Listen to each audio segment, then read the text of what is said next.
Hey folks, Victor Chimwala here, back with another episode of Living from the Negatives. Today we dive into the vibrant city of Kitwe, Zambia, exploring an inspirational story and journey of Kabwe, a young determined man stepping into a new career, dreams, hurdles, and the power of resilience in tow. But before we dive into Kabwe's tale, here's a quick joke to lighten the mood. Why did Kabwe bring a ladder to his new job in Kitwe? To reach the stars, of course. Yeah. Now, picture this. Kabwe, a young man with vibrant dreams, enters the dynamic world of a new career in Kitwe. The city, bustling streets become the backdrop for Kabwe's story as he eagerly strives to carve his path in the professional world. Now, I'm going to unpack this in layers. So here's layer 1. Aspirations ignited. Kabwe's journey begins with vibrant dreams, a young man eager to carve his path in the professional world. So straight off from that, I'm going to give my first tip. Stay true to your vision. Embrace your aspiration with unwavering commitment. Let your vision be your compass in navigating career complexities. Normally, when people get into new careers, they enter them without having aspirations, dreams, or even goals. But I feel like before you get into a career, choose to sit down and be purposeful about your goals and aspirations even as you enter a new job opportunity. Seek the desires that you had before, as opposed to getting into a place where the environment starts to determine what it is that you should do at the company. So if your goal was, for example, to work up to CEO, work towards that goal. Let your dreams and aspirations drive you in that sense, and don't fall for the trap of just being made a regional manager if that's all that the company can offer at the time. And if you see such an opportunity really isn't helping you out, maybe at that point in time you then need to sit down and reassess whether that is the place you want to be in. If you're okay with that, maybe settle, but you have the option of moving to a place that's going to actually help you achieve your aspirations. Layer 2, facing hurdles. As Kabwe ventures further, challenges emerge, mirroring the reality of many entering a new career. Such challenges, I would like to say, include toxic friends at the company, aka workmates, and you could also have a toxic boss, having crazy work hours, and just a work ethic that doesn't support you, where you work for overtime and there's no overtime paid. Now here's my second tip concerning the same. Embrace challenges and fuel growth. Acknowledge challenges as an opportunity for personal and professional growth. Each hurdle is a chance to learn, adapt, and develop resilience. Honestly speaking, there's never going to be a perfect opportunity. There's never going to be a perfect company. There's never going to be perfect people who know what your irks are and stay clear of them, giving you your comfortable space. But you need to see how you can utilize what is in you, your resilience, to be able to develop, adapt, and learn from the environment so that you're much stronger tomorrow than you were today. So things that used to get under your skin should eventually start going away, especially if they're toxic traits. However, if that doesn't work out, yet again, I keep on saying this, you have an option. Bail, go to a place that has a better environment. Layer 3, resilience unleashed. Amidst challenges, Kabwe adapts, learns, and grows, turning setbacks into stepping stones for future success. Now you can see my boy here, Kabwe is doing his thing. He's doing the most at this point in time.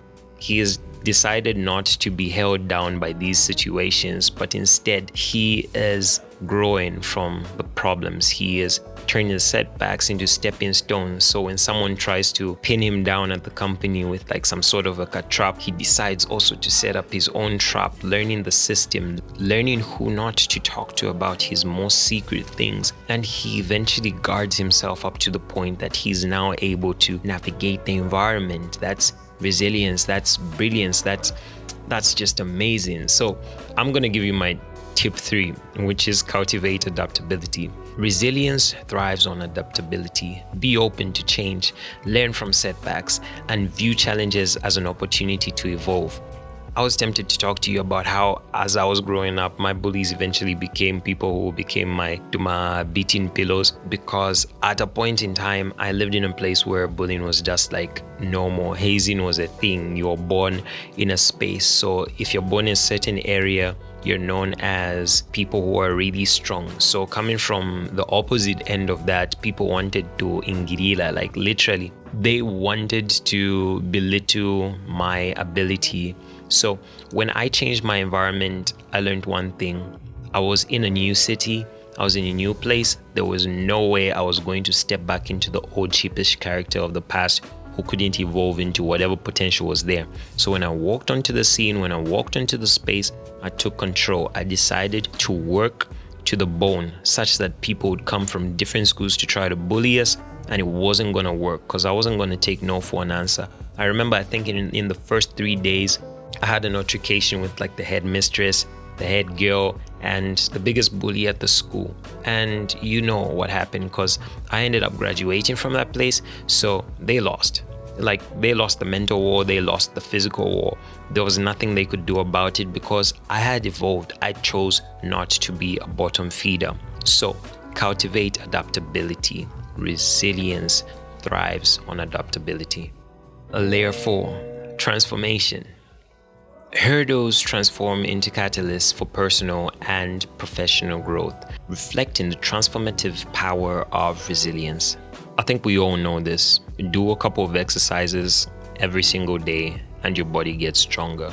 Eat healthy each and every day and your body gets healthier. Take a little bit of water and it's going to help you with your hydration. It's going to help you with your metabolism. Small things help you out, but at the time they always seem like hurdles. Now, can you imagine doing the heavy work instead? Changing your entire meal plan, for example, changing your sleeping pattern, changing your entire health perspective, and just being a healthy body. How much more does that do for you?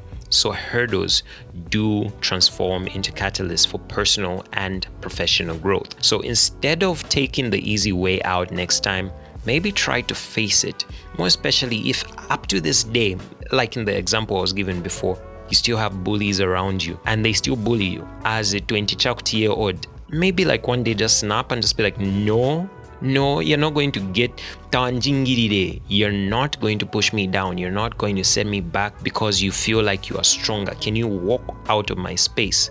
When you do that, it helps you now to start to address the problems.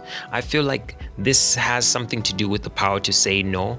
I'm sure there's a book that has been written concerning the power to say no. You need to learn how to say no to certain situations that are just not working out.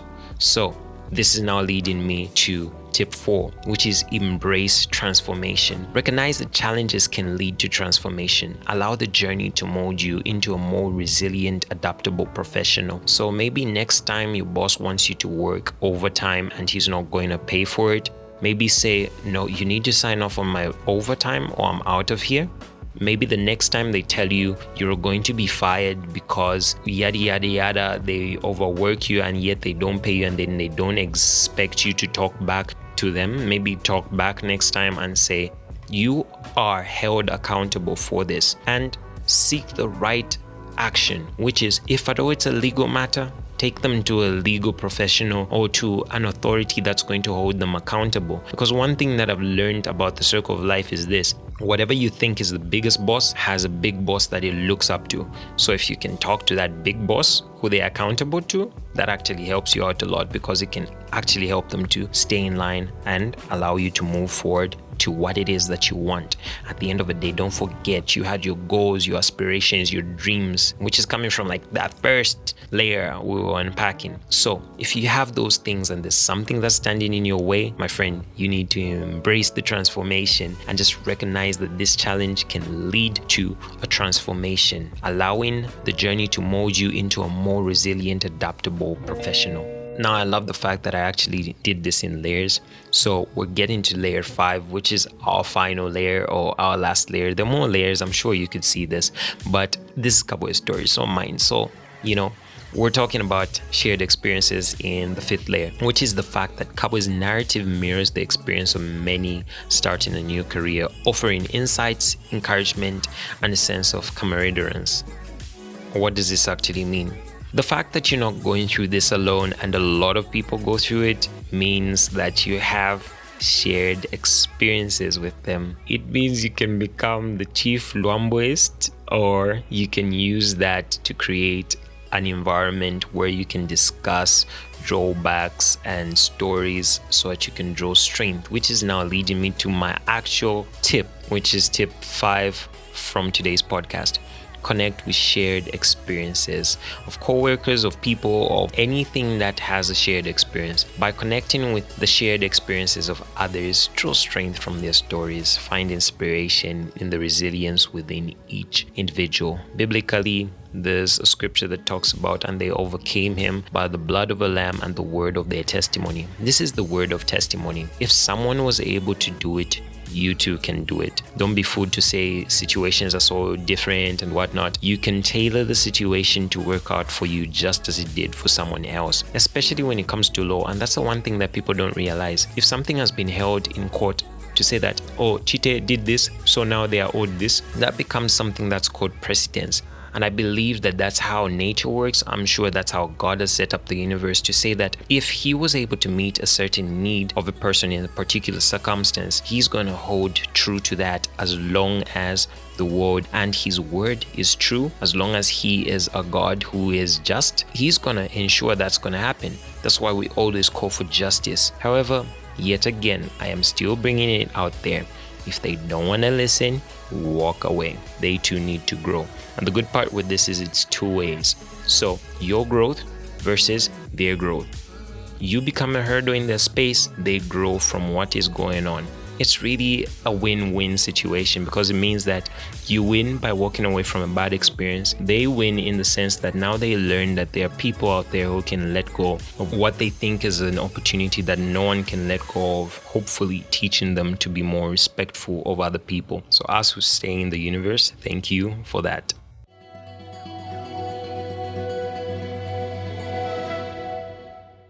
Thanks for joining me in unraveling Kabwe's story and exploring tips for resilient career journeys. I'm Victor Chimwala, and as you navigate the path, may these insights empower you to face challenges with strength, adaptability, and unwavering resilience. Stay tuned for more empowering episodes of Living from the Negatives. Stay resilient, stay positive, and let your journey unfold with purpose. God bless.